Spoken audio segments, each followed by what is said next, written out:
Namaskar friends. In my last episode I had asked you which goddess, Juno or Hera, was connected to the moon. So the answer is Juno. Juno was associated with the moon and she was also called the moon goddess, and Hera had nothing to do with the moon. Now my question to you is, what was the difference between Hera and Juno? Comment below and share the answer.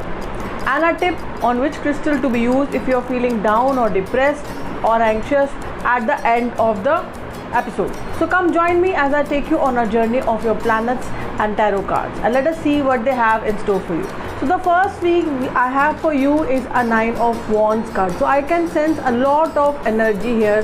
9 numerologically represents end of a cycle, and it also represents Mars. So that means there is a lot of energy over here, and this card is asking you to wait. It says that you might be looking about something. This is time to reflect on your past, on the last, whatever you have done, and because something is going to come up very soon. Could be some kind of there could be hidden foes around you, some kind of deception. So whatever it is, it will be revealed to you soon, and so let's just wait and see.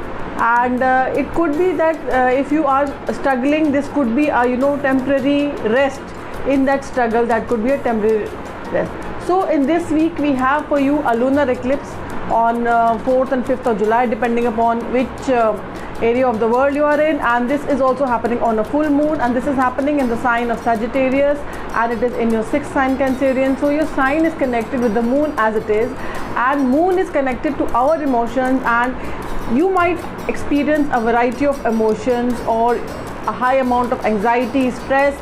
Your attention can be scattered.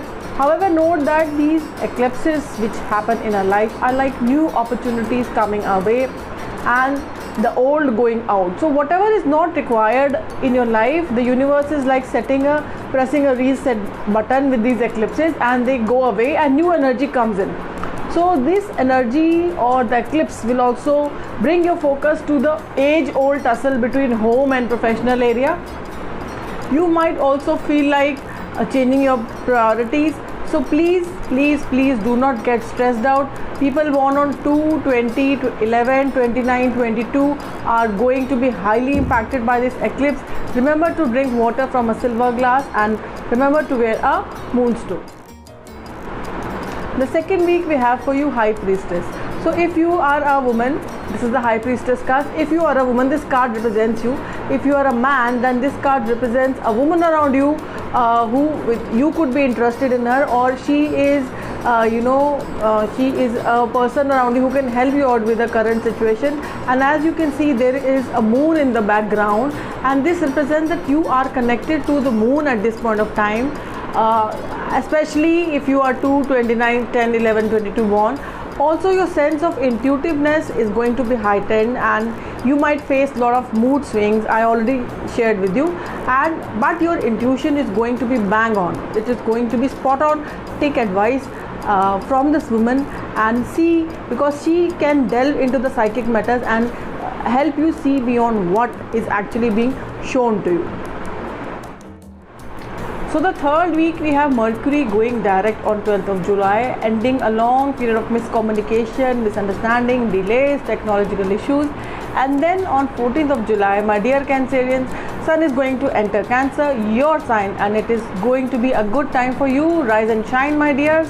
And in this week I have for you 3 of Pentacles. So this implies that your skills and abilities are going to be appreciated, and it is also time to appreciate the teamwork. It could happen that you are working in a team, you are working hard towards your goal. It is going to be met with success, but you need to, if you are working in a team, you need to listen to the opinion of others as well, and understand that when you are in a team, diverse opinion can create an awesome whole.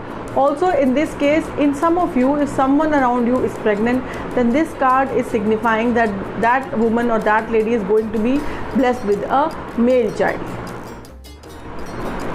Then the fourth week we have for you the 8 of Cups reversed.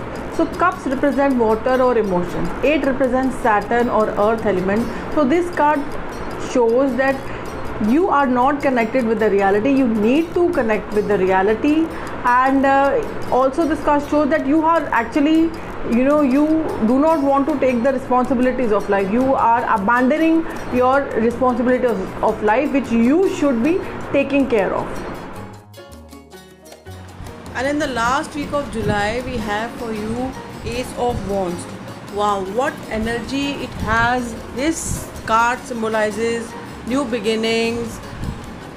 Maybe you are starting up a new project, abundance is there, love is there, faithfulness is there. It also symbolizes a new relationship, and it also symbolizes that some kind of inheritance could also be coming into your life shortly.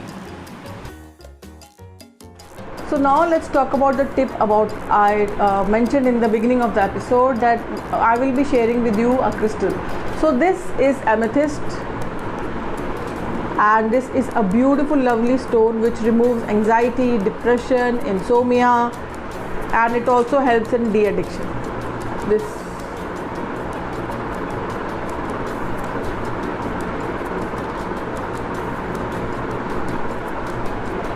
So that's all, my dear Cancerians, and here's wishing that the upcoming week fills your life with all the positive energy in the world and removes any kind of negative energy which is there. Until the time we meet again, this is me saying namaste.